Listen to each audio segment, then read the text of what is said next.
Welcome and thank you for joining us. You're listening to the Beyond 50 radio program. I'm Daniel Davis. On the program today, we're going to be talking about a journey that we took a couple of years ago, and for many of you who have become fans of our YouTube channel, you remember the trip of the Camino. That's right.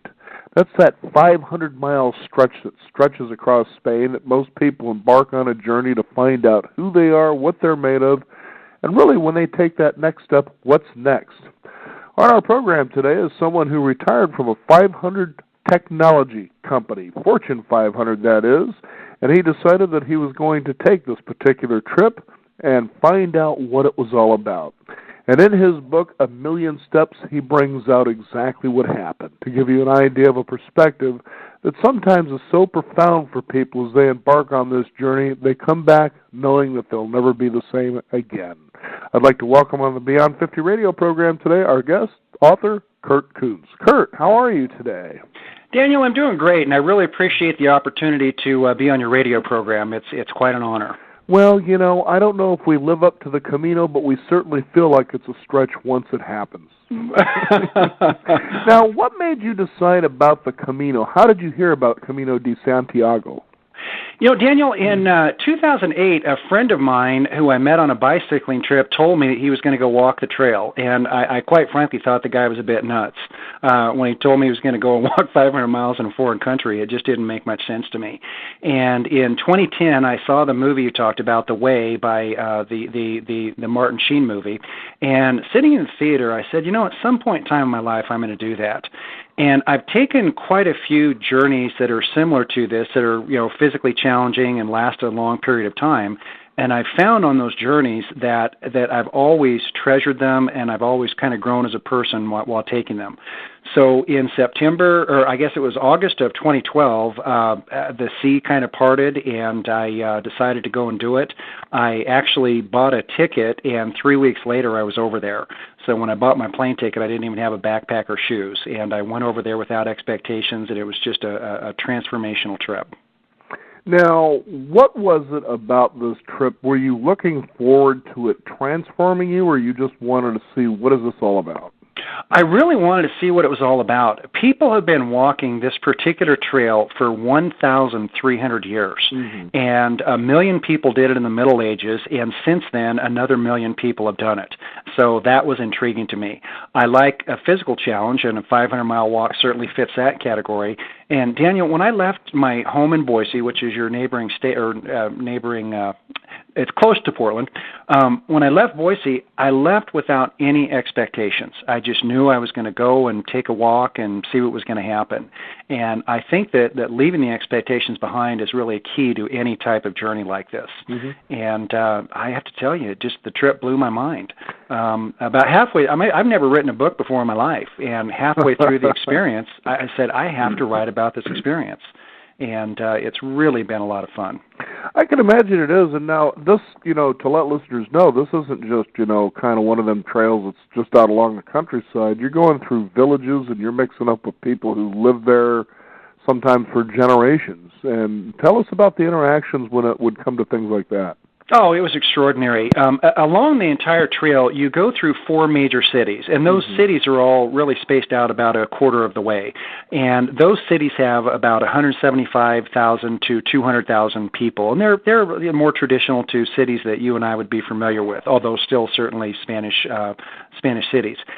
On a normal day, you go through 3 to 4 villages, and the villages have between 50 and 1,000 people. And there's a few that have 5,000 plus or something like that, but most of them are relatively small. And they're just quaint. There's usually there's a bar that is where you go to get breakfast and lunch and maybe a cocktail or internet access or something like that. And then there's usually a store, a little tienda, and that's all there is for commerce. And there's no fast food, there's no Walmarts, there's no none of the traditional things that you would see here. And the local residents, I'm in awe of them.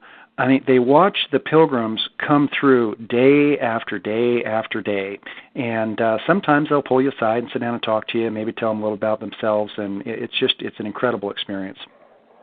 Now, I thought what was interesting in your book is how you came up with the calculation of your age as you started out at 48 years old, realized that at a particular point of the Camino that you had lived 17,740 days. And then you started looking forward to your life to being 80, which means you had about 11,000 days to go. Now, when a person thinks about that you've got that kind of time, the only other person that you can imagine has that kind of time to come up with those kinds of numbers, perhaps, is somebody who's in jail or in prison for a while. Now, was there a moment that you were feeling that way on the Camino, like it was kind of punishing, or, my goodness, what was that like? It wasn't a punishing moment at all. What it was when you start the walk, when you're on mile 1 of 500 miles, it just looks like an eternity, and it appears to be very, very far away. And all of a sudden, I found myself, again, about halfway through the trip, I felt like time was disintegrating. And then I thought about my actual life. I thought, geez, how much time is there? Where does all this time go? And I came up with that calculation at that time, and I just thought, wow, it was kind of enlightening to realize that, to live to be 80 years old is 29 or 30,000 days, and it's just not that many. And same with the trip. It started out, it seemed like such a distance, and all of a sudden a week goes by, a second week goes by, and third week, and before you know it, you're there. And now it's a distant memory. I've been home for well over a year. Now, were there moments that your mind was really beginning to try to talk you out of what you were doing? It's a great question, and in the very beginning of the trip, I had doubt, and it wasn't doubt if I could finish it. I knew I could do the walk. It was doubt if I could enjoy doing it. Walking day in and day out, sleeping in bunk beds with people that, snore and fart is a little difficult. So I had that doubt. I kind of woke up and had a little moment where I realized that there was an end to the trip. And my whole mindset switched. It was not only is there an ending, I only have 25 days left of doing this. And it really was a kind of a moment for me to flip that switch. Now, how were the people as you were going along the Camino? Did they kind of, sort of like as you see bystanders at a marathon, did you encounter anything like that, or was it more passive and acceptive as far as warm greetings as you would come into the towns along the path? Oh, much more of the latter. There's no greeting committee at all. Right. In fact, in these little villages, it was a little odd. First off, there's no children. Most of the school systems over there have been centralized in the big cities. So it took me a while to understand as I was walking through. I go, it's so quiet. There's no noise. And there's no school sounds. There's no children kicking balls in the field or anything. So that was a little bit odd. And the Spanish people lead a little different life. Their afternoons are for siesta. Their dinners usually begin around 9 o'clock in the evening, and most of the pilgrims are asleep at that time. So when you come in these villages, it's a bit eerie of how silent it is. And most of the villages are supported through agriculture, so the people that are working are in the distant fields doing farm work. Now, it was silent for you many times, and that seemed to feel like that wasn't something you were used to.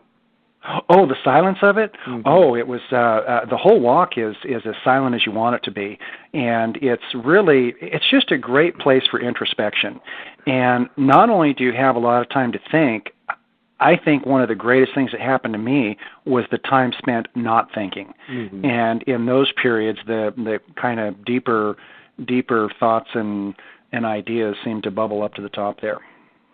Now, I like how you used, and a lot of people might think about, well, what should I bring when I go on a trip like this? But you used an example of you two's walk on. All the baggage you can bring is all you can't leave behind. So what did you decide was the important things to bring along with you on this trip? It's a minimalist trip, and it's one of the beautiful things about the journey. On a normal long hike, you need a tent, and you need to carry food and water. On this trip here, you don't need to do that. These villages are all close enough. They're really spaced out somewhere between really 3 to 5 miles is about the maximum distance you're going to walk between a village. So the support structure's there. And you stay in albergues, which are hostels made for adults, and you have to be on the walk in order to stay in the hostels. And they're very inexpensive, really $5 to $15 a night was about the most I ever paid. And you just don't need much. I mean, you have 3 pair of socks and 3 pair of underwear and a couple shirts and a little windbreaker and, a pair of hiking shoes. And I think my pack weighed 22 pounds, and it was really nice to know that you could be self-sufficient, a little backpack on your back with all the material things in the world packed into it, and you just don't need anything more than that. And it was very, very liberating. And after I came home, I started to kind of purge some material stuff out of my house that I just have no need for. And it was enlightening. So you realized then the Buddha was right. The Buddha is absolutely right. Did he ever cross your mind as you were realizing you were walking with so little? Oh, I have to tell you, Daniel, every single day on that trip, there's a lesson learned. There's a lesson learned in everything. Mm-hmm. And, you just really learn to kind of let go of expectations, in some cases, even letting go of people. I remember my very first friend I met, a man named Peter from Germany, and we walked over the Pyrenees on day one. You actually start in France, and you have 6 miles in France, and then the other 10 are in Spain on the first day. It's a 16-mile walk. And he was my first friend, my pal, my buddy. It turned out he was going to walk fewer kilometers than I had intended to. So the next day I woke up, and it was kind of hard to say goodbye to him. And after a while, it dawned on me that I can't walk to Santiago carrying 100 people under each arm. And it really taught me to kind of let go of people and relationships, that people come into your life usually for a reason, and they share a gift with you, or maybe they take your gift from you, and after it's been rendered, they walk on. And it creates space for you to allow somebody else to come in or share your gift with another. Now, what was the most surprising thing for you, Kurt, that as you were on this journey that came up for you that maybe you kind of struggled with, maybe emotionally a little bit? Oh, because, you got to imagine something like this, 500-mile stretches. There's a moment the mind comes in, as you said, the best moments were when you weren't thinking. But sometimes those are the worst moments is when you do, when it just seems to kind of maybe at times overwhelm and control you. That kind of conversation that goes on that people tend to have. Yeah, you end up, you think about a lot of things. And as I went into my past, I thought about my father had died years earlier, and I certainly thought about him. Another good friend of mine had passed, and I thought about him in different times. I was at a crossroad with my girlfriend, and I thought about her quite a bit. And so those things came up, and you think about them. But the beauty of this trip here is I've always endeavored to understand what being in the now is. And I've read books about it, and I've tried to get there, and I've tried to understand it, and it's a little hard concept. The Camino sucks you into the now. And what I mean there is every day is unscripted. You don't know where you're going to stay, what you're going to eat, if your body will hold out, what the weather's going to be, or everything is just an unknown. Mm-hmm. And in that challenged environment, you have little time to think about yesterday or to worry about tomorrow. Mm-hmm. And then you spend 30 days or 45 days, however long it takes you to walk it, in that arena, you get a really good feel for what it is to be in the now. And one of the most important things that I've done in my life after coming home is simply recognizing that. And when I drift into my past now, I ask, what am I doing here? Is this productive time? Am I learning something? Or am I, stuck on something that is irrelevant because it is the past? Mm-hmm. And same with the future. I think we all need to certainly plan for the necessities of life, to pay the rent and to have food and this and that. But the 5, 10, 15-year horizon is pretty far out there.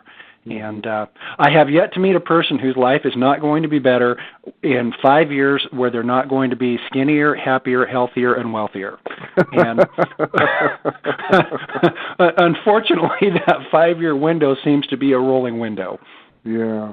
It's really amazing when you think about everything that's out there this day and age with, for instance, quantum physics and, the movies that are out there that make sort of alleged promises about this now that you're talking about.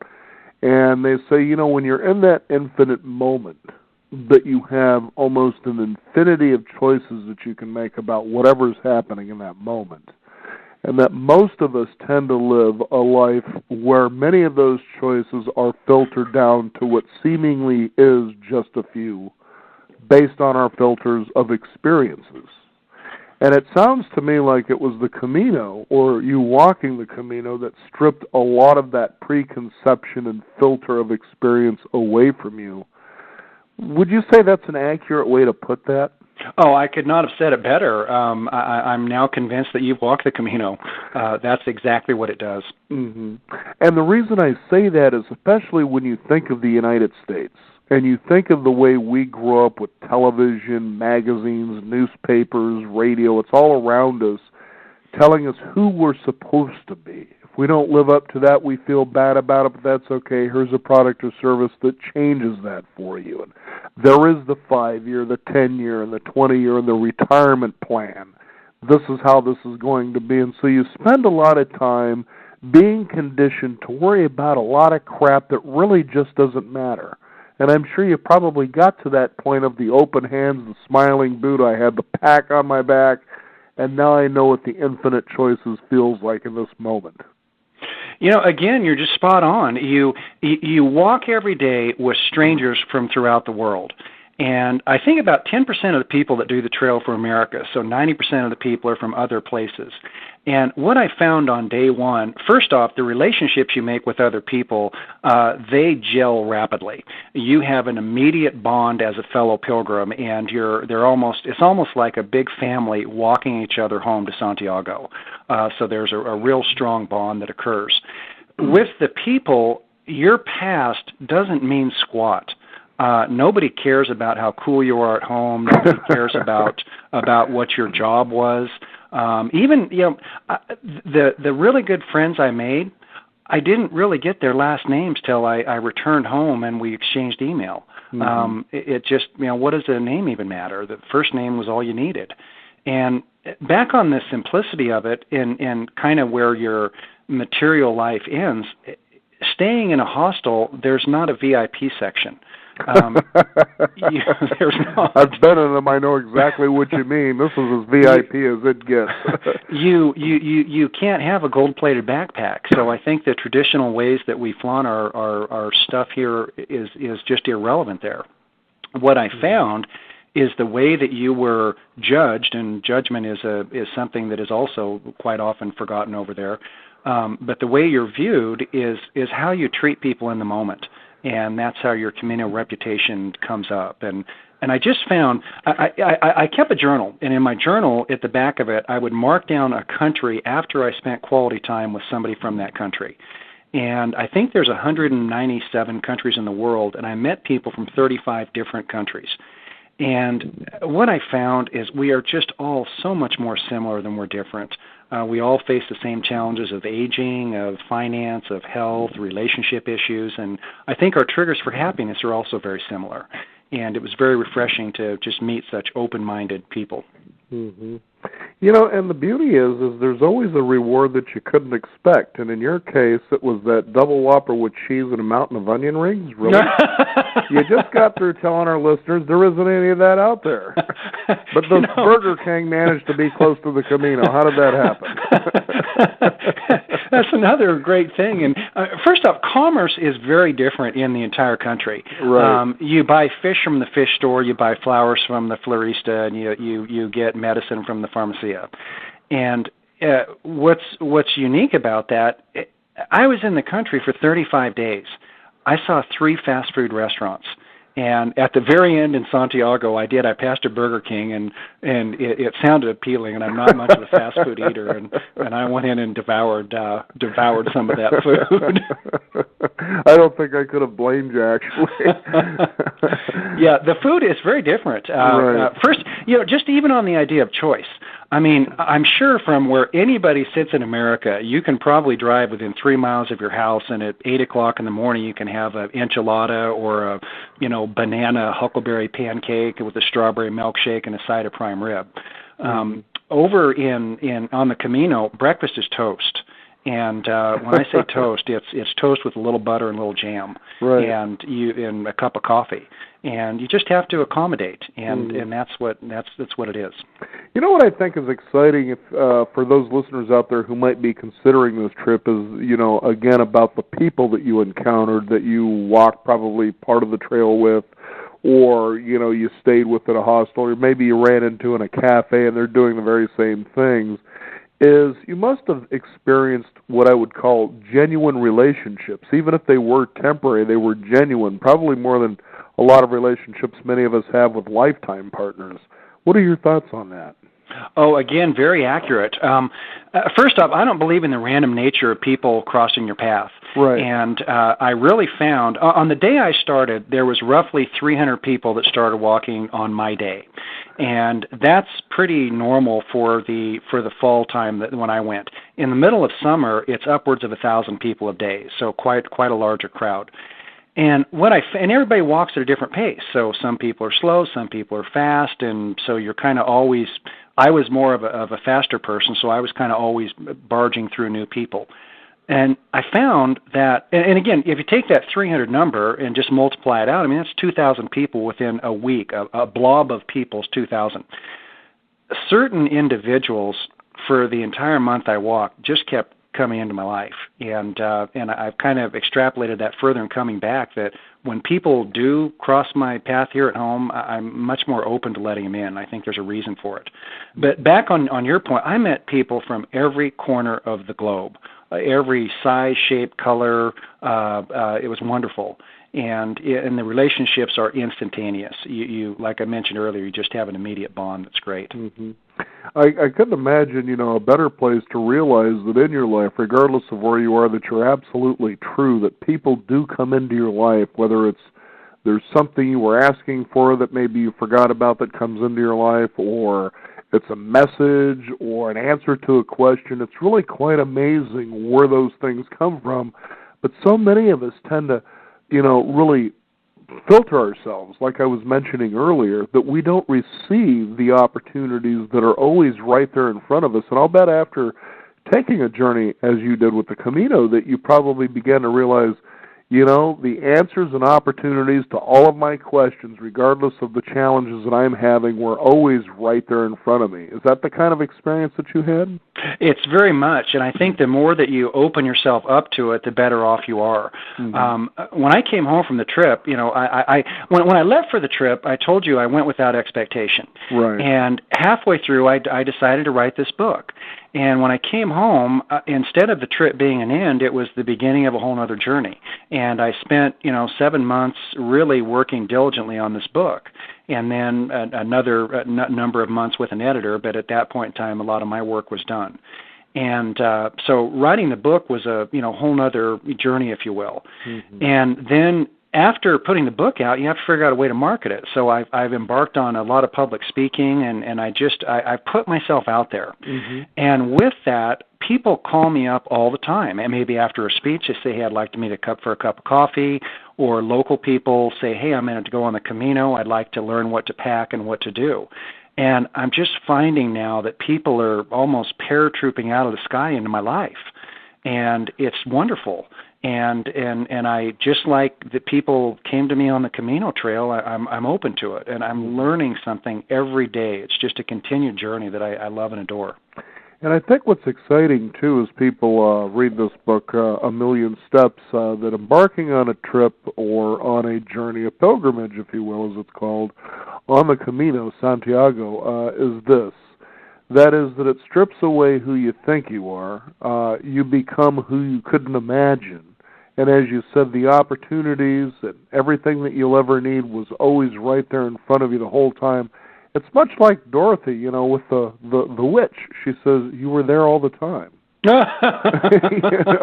Well, what did you have to take all this, sort of like the horse that runs the race, and then they get to the finish line and say, are you kidding me? You took the longest possible way that you could have to get to this point here, we could have just stood here, we would have won, but that you realize that you've made, that you really are your truly own worst enemy. Oh yeah, just even on the book and the speaking right now, I guess in my previous life, I would have been a lot more concerned about, okay, how much have I invested? How many copies am I going to sell? And when's my break even? How much money am I going to make or lose, and be a little focused on that. Right now, I mean, it's important. I don't have unlimited resources, and I would like to get my money back. But what's more important is to go out and spread a message I feel very, very compelled to spread. And I've just like letting go of so many things on the Camino, I've let go of what's going to happen here. The book will go where it needs to go. If it's meant to be widely read, it will be. If it's not, it won't. And I've just kind of let it take on its own life. Well, there's no doubt that the best way also to look at it is the ripple effects that you create by the lives you influence by something you've put out there that wasn't there before. Oh, when I wake up in the morning and I open up my email, or I get a phone call, or I get a visit on my Facebook page, or whatever it is, it's thrilling. I mean, I've had some serendipitous moments that just make you cry. I had a woman from Portland who actually sent me an email and said, I started reading your book, and I received a call that my mother was dying. And I flew from Portland to Boston, and I read half your book on the flight over there. I spent 9 days with her, and she passed. And I read the other half of your book on the way home, and it really carried me through this moment. I mean, how do you respond to that? I was like, my God, I cannot believe that a stranger who took a trip in a foreign land, penned a book, could be such an intimate part of your life at that moment. And to touch a soul there sends chills up my spine right now. And the idea that you've probably discovered in a unique way that you have now become a miracle worker through your book.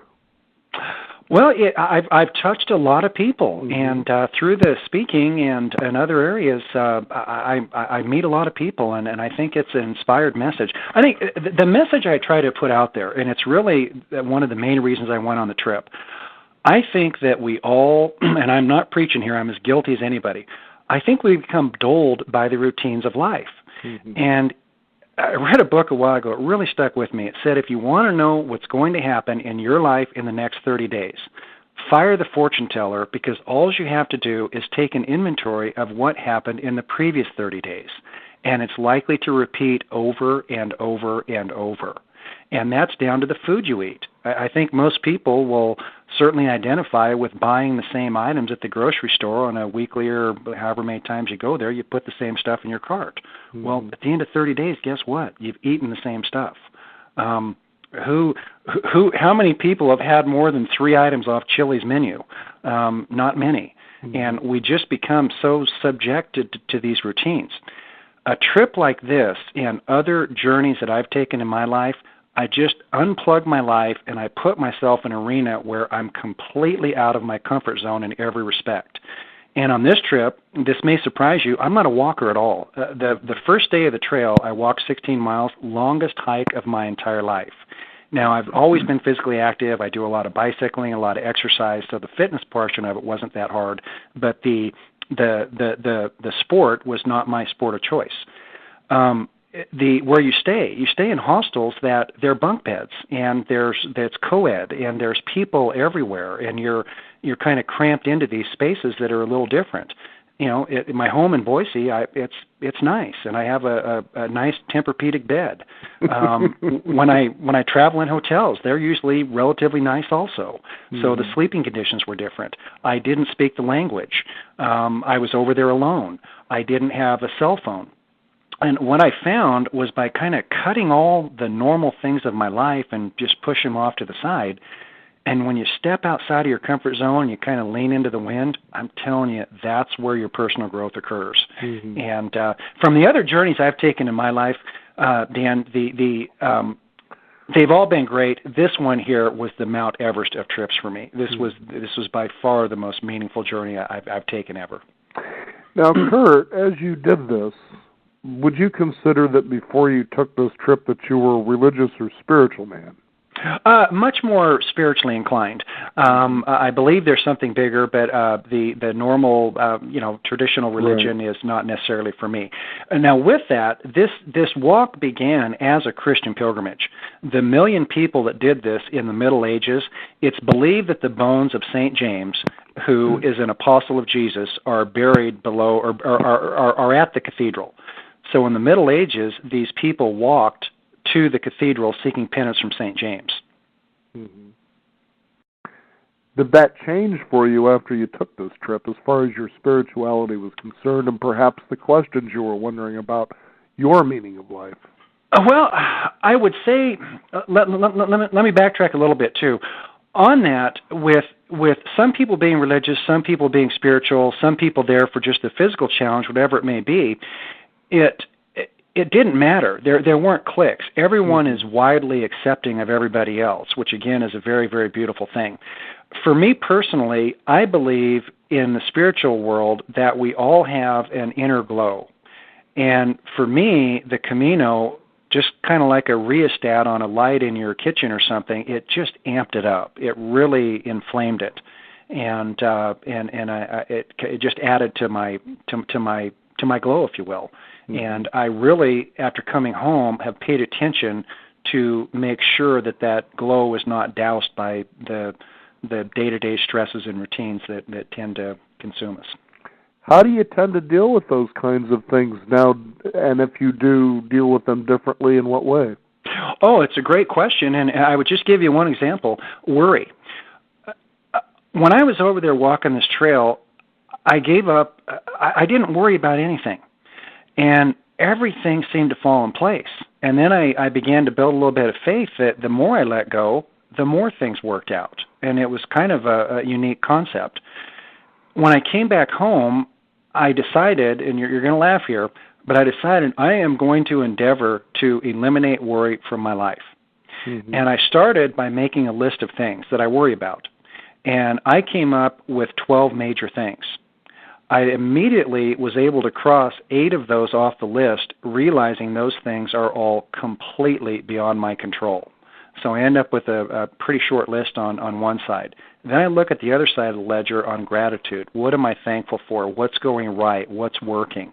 You can make that list. It's infinite. You have feet, you have air, you have a place to sleep, you have food, you have friends, you have love, you have whatever it is. I mean, that list it goes on forever. The other thing I did, I looked at my life at what are the sources of my worry.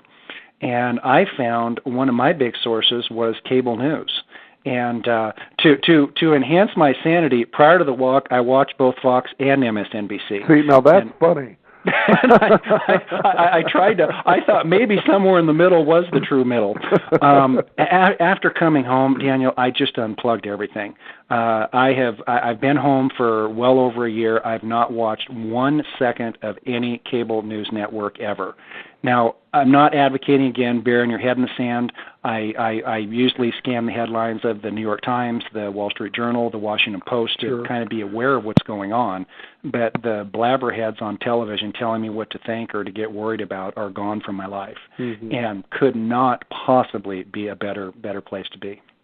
And it's interesting, too, how as you said, you tend to let go and you allow life to actually unfold itself for you, and how well that it does serve you. An interesting story on that is my wife and I were going up an Oregon highway up toward Washington, and we ended up broke down, seemingly out in the middle of nowhere in the Columbia Gorge. And the funniest thing happened as we broke down, somebody would stop by looking for directions. Can we borrow your cell phone so we can call a tow service? We broke down. And they said, sure, here you go. And so for the next 3.5 to 4 hours as we were waiting for the tow truck, we were able to actually call in to find out what the estimated time was about every 30 minutes because somebody was coming by and had a cell phone, let us use it, and let us call in to check. And what makes the story, to me, funny is that we were in a mall probably about 3 months after this. And sure enough, there was a kiosk that we were passing by, and the girl decides in her quick salesman-type way, so do you have this model here? And she flashes a cell phone in front of me. And I said, well, no, as a matter of fact, I don't. And she says, well, you really ought to get this model. And I said, I really don't see any need for a cell phone. And then the first thing she says, like any of them would, well, what if you're in an emergency? And I said, as a matter of fact, let me tell you about an emergency that I was in that you could really use a cell phone, and I had one every half hour until we were picked up. Oh, that's beautiful. But, you know, it's so true as what you're talking about is, as we really let go, that doesn't mean that you don't intend or you don't have goals or dreams or aspirations, but the idea is that don't have preconceived ideas about the way these things should turn out. You just have the desire, whatever it is, and sure, you want to work toward it, of course. Don't be lackadaisical and sit with your hands open waiting, but you move toward it, but let it go and just see how it comes into your life, and it begins to bring back the mystery that sometimes seems bled out of us by expectation. Yeah, I after coming home, I have very much decided to align myself with what is likely to happen, as opposed to trying to control what's going to happen. Right. Because that certainly is a futile attempt. And as you well know, what we control is our reaction to events, not controlling of the events. And on your concept of letting go, I'm telling you, this Camino teaches you something every day. And just take the sleeping arrangement. Bunks are weird, and especially bunks full of people. I had one night, I think there were 200 people in a room. And I had another night where there were 5 people in a room. I think that was one of the smallest densities that I had. But it's a little odd at first. And the person above you, when they roll over in their top bunk, you feel it. And there's noises that are throughout the night. And guess what, Daniel? This will probably shock you. People snore. No, not 200 of them. And with that many people, it's going to happen.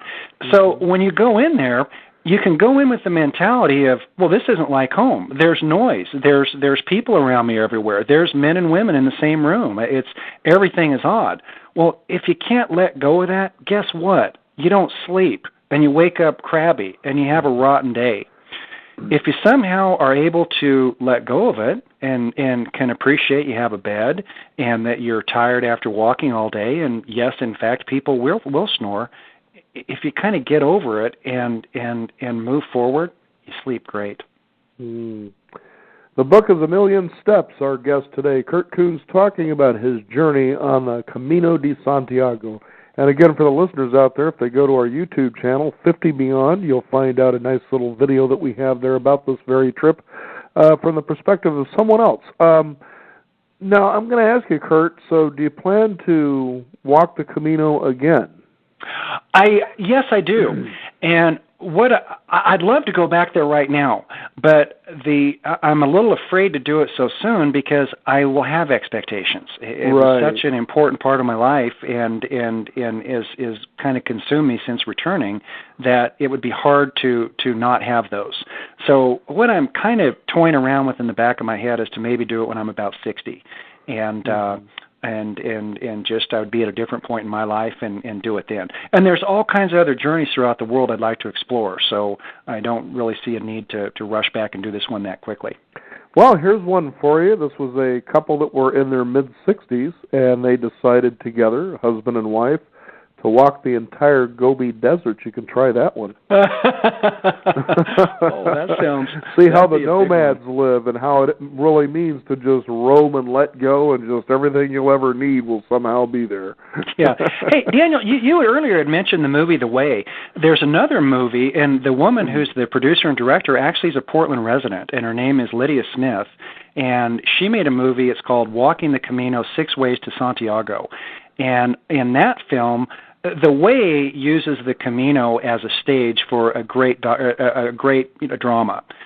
Her movie is an actual documentary. Okay. She walked the Camino in 2008, and she went back in 2009 with 3 film crews, and they filmed 15 strangers walking the Camino.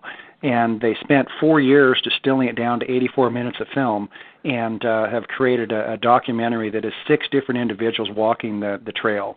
And I know it played at the Hollywood Theater there in Portland for quite an extended run, and she's screening it at film festivals and kind of doing some general release here and there. But it's a great film. If you have a chance to see that, you'd love it.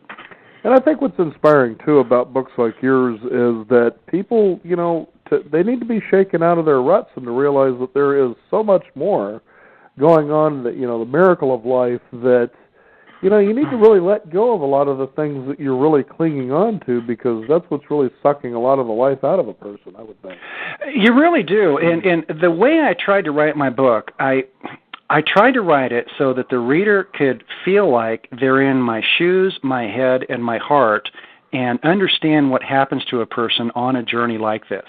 Mm-hmm. And it's not a guidebook. You're gonna, at the end of the book, you're gonna know a little more about, what the Camino's about and where you stay and this and that, but it's more of the personal journey. Right. And when I do the speaking, a lot of people ask me, they go, "Hey, that's great, Kurt. You retired a long time ago, and you're lucky you have the time and this and that. We can't all just fly across the Atlantic and take a month and a half and walk a trail." And I say, I understand that, but you can take Caminos in a number of different ways. You can drive home from work in a different route. You can go to a local bookstore and buy a cookbook and make what's on page 49. For God's sakes, have sex in a different room. Mm-hmm. Just do something that is a little bit different from what you did yesterday, and you'll find that getting outside of these routines, again, is where you plant the seeds of growth. And that, to me, is what a Camino is all about. And even simpler than that, this was something I decided to do living in Portland, Oregon, as I thought, I'm going to put my car away and see what it's like to get everywhere I need to get to do everything I normally do by bus. Oh, I love it. And it was just amazing. I thought, well, we've got one hell of a transportation system here for one thing, but, there is no individual atmosphere on a bus or on the Max or whatever else that you take that's the same. Yeah. Boy, does it really shake you up. And there are times when I think, boy, I'd really like to have my car, but this was a commitment that I made. When you go grocery shopping, for instance, if you've got to carry this stuff home, you're not going to likely buy as much. But, again, taking your exact analogy there, in the end, it just seems to work out, doesn't it? Right, it totally does, and it's always so much fun that way, too, especially when you find yourself connecting from one to the other and you've probably waited all of maybe 1 minute for the next one. Wow, this is all just working out beautifully, and then there are other days, well, I'm waiting where I just missed it, but then you find yourself by a Starbucks. Well, I can go ahead and wait there until the next one comes in, and so there you go. Pretty soon it's 2 hours later because you were talking to somebody you'd never met before. So it really makes it quite interesting instead of being in your car going through the routine, of just everyday living. And so I totally agree with you of how you can create your own Caminos anywhere. You don't have to go all the way over to Europe to do this. Yeah, and my advice is go for it. Do something different all the time, and you'll find that it really pays back and pays big dividends. Big time. Kurt, is there a website our listeners can find out more about this? There is. I have a website. It's my name. It's kurtkuntz.com, and that's KurtKoontz.com. And if anyone, and you can buy the book everywhere. You can get it on Amazon. The iTunes has it, and you can get it for your Nook or whatever. It's paperback and the Kindle version. And I do speaking, so you can get a hold of me through the site to speak. And if anybody wants, you can call me. My number is 208-345-6421. And I'm happy to talk to anybody anytime about this great experience. Well, it's been a pleasure to talk with you about this experience and share with our listeners that it's time to break out of that midlife rut if you're in one and create your own Camino. And if not, hey, throw everything to the side and go to Europe anyway, even if you know you can't. Just do it because this is one lifetime, and it's a great experiment for all of us. Kurt, thank you so much for joining us here on the Beyond 50 radio program. Thank you so much for having me. It's been a real pleasure. You bet. Take care. We encourage you listeners out there, be sure to visit us at beyond50radio.com. We'll have a hot link there for you, about 1 million steps. That's right. Find out more about that. I'm Daniel Davis. Thank you for tuning in. This is the Beyond 50 radio program, and remember, live your day past halfway.